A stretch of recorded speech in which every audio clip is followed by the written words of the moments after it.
रात का समय था। आसमान पर काले बादल छाए थे। हर तरफ नमी और ठंडी हवा बह रही थी। सुंदरपुर गांव से राघव काका और चिंटू बैलगाड़ी पर सवार होकर कंचनपुर की ओर जा रहे थे।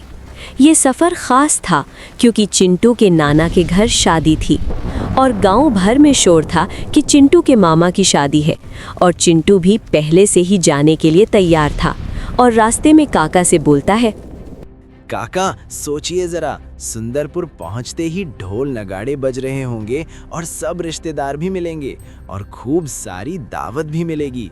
और काका मेरी किस्मत तो देखिए कि मैं पहली बार अपने मामा के घर शादी में जा रहा हूँ। हाँ बेटा, नाना के घर की शादी की बात ही अलग है, पर अभी इन बातों को देखो कि कहीं बारिश हमारी रास्ता ना रोक दे। चाचा शादी का मजा बारिश में तो और भी बढ़ जाएगा। और जरा सोचिए, नचाते गाते भीगते कितना अच्छा लगेगा।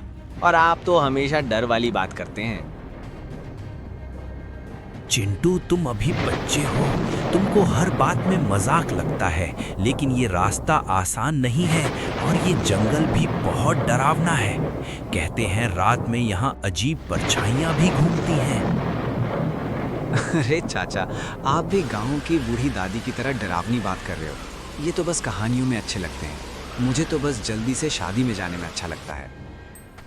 बादलों की गड़गड़ाहट से बैल भी डर जाते हैं और चिंटू चाचा से बोलता है, चाचा लगता है बारिश होने वाली है।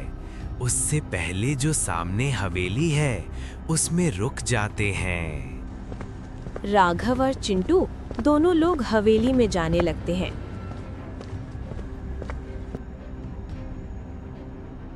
देखा चाचा जी, अगर ये हवेली नहीं होती तो आज हम इस बारिश में भीग जाते और बीमार भी हो जाते। बेटा, कभी कभी जो जगह राहत देती है वही जगह असली मुसीबत छुपाए रखती है। हवेली के पास पहुंचते ही उसका डरावना रूप सामने आ गया।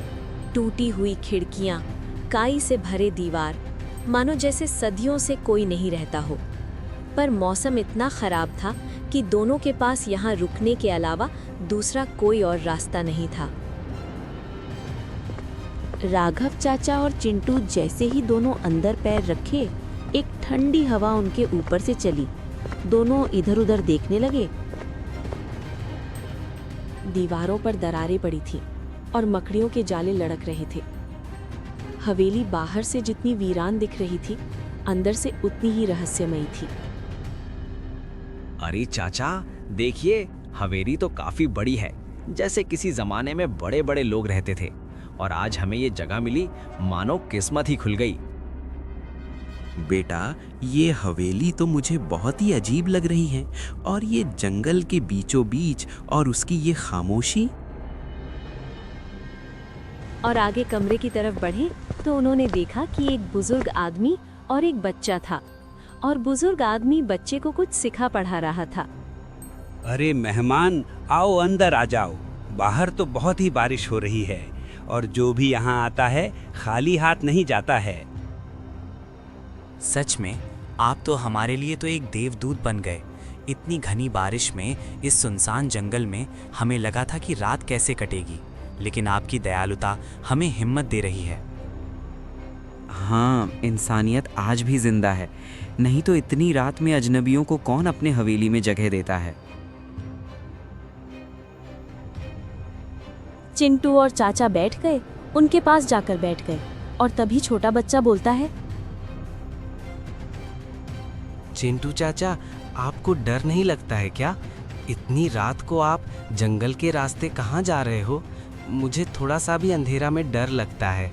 अरे पगले, डर तो मैं सुबह के नाश्ता में ही खा जाता हूँ। बड़े बड़े लोग, पहलवान मेरे सामने पसीने छोड़ देते हैं और अगर भूल भी मेरे सामने आएगा तो भी पूछेगा कि भाई साहब यहाँ बैठ जाएं।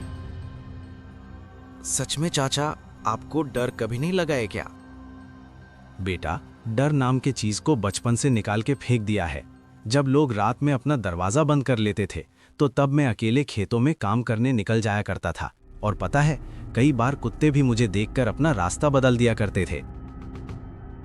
अच्छा बेटा, इतनी बड़ी बड़ी बातें करना आसान है, पर असली हिम्मत तब साबित होती है जब दिल की धड़कनें खुद तुम्हें धोखा देने लगें। चलो तो मैं आपको एक कहानी सुनाता हूँ। इस हवेली की पुरानी दीवारों में कई साल पहले यहाँ रहने वाले लोग अचानक ऐसे गायब हो गए जैसे हवा में घुल गए हों। मगर अजीब बात यह है कि उनकी आवाज़ अब भी रात में गूंजती है। पता नहीं ये सच है या लोगों का बस एक वहम है। अरे ये क्या बाबा जी, आपके बातों से लग रहा है कि आप भी उन्हीं में से ही हो। और हम तो गांव के लोग हैं, हमें इस कहानियों से डर नहीं लगता है। बेटा, मुझे कुछ भी ठीक नहीं लग रहा है। इनकी बातें और इनका हाव भाव ठीक नहीं है और सब में कुछ गड़बड़ है। चाचा, अगर ये सब भूत होते हैं तो ये बच्चा मेरे साथ खेलते।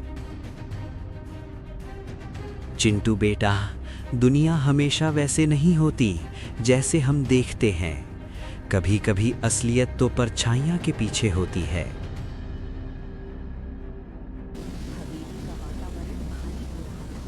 लगातार बारिश हो रही थी और बिजली कड़क रही थी। चिंटू थक के सो गए, लेकिन राघव चाचा देर रात तक जागते ही रहे, मानो जैसे उनका दिल किसी अनहोनी का संकेत दे रहा हो। रात धीरे धीरे कट रही थी, लेकिन भारी बारिश की बूंदें माहौल को और डरावना बना रही थी। ऊपर से कड़कती हुई बिजली, कैसे भी रात कटी और सवेरा हुआ।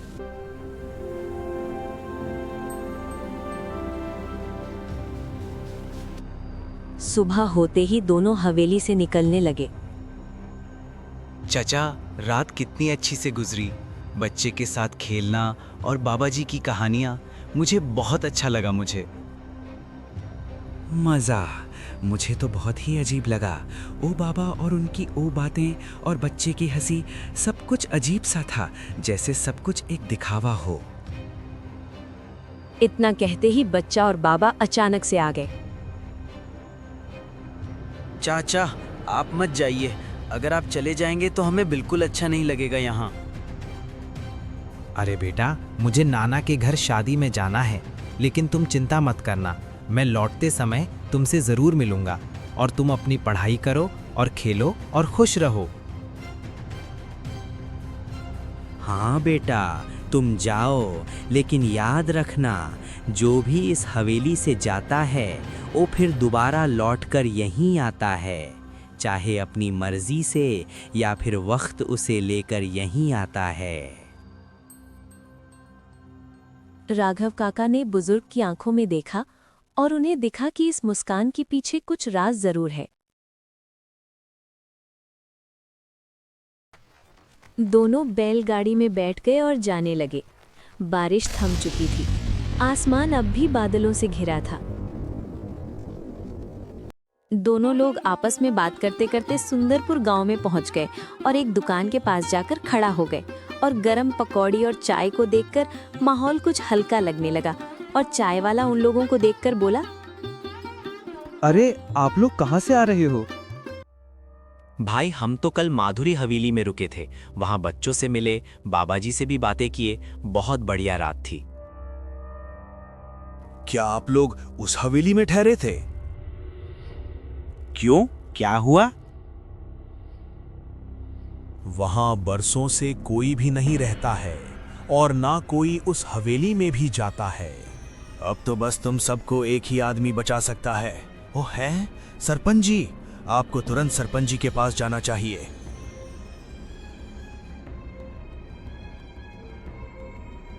दोनों लोग सरपंच जी के पास जाते हैं और जो भी रात में उनके साथ बीता सब कुछ सरपंच जी को सारी बात बताई। और सरपंच जी बोले,